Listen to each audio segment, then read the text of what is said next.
Welcome back.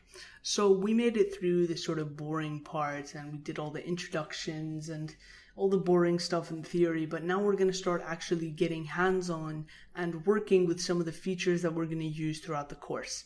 So for now, I just want to give a really quick introduction. I want to whiz through this really quickly so you just know what to expect in the next section.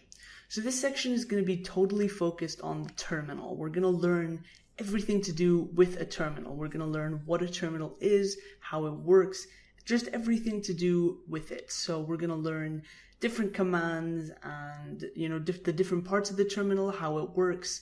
And like I said, we're just going to cover everything so that we get really comfortable with this environment.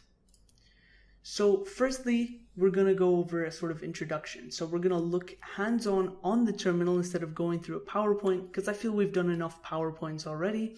And we're just going to look at the different parts of the terminal. So, the username, the computer or the machine name, the input-output cycle, all of these different things. We're going to learn what a shell is, terminal is. We're going to talk about all of this theory while actually doing. So it's not just all boring stuff.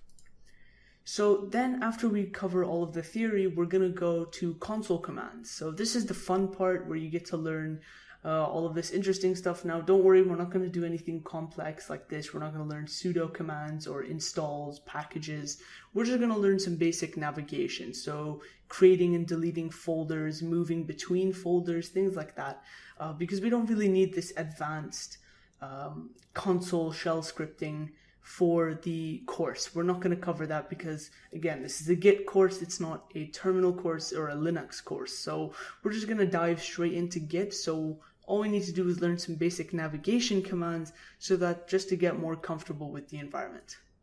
So let's get started.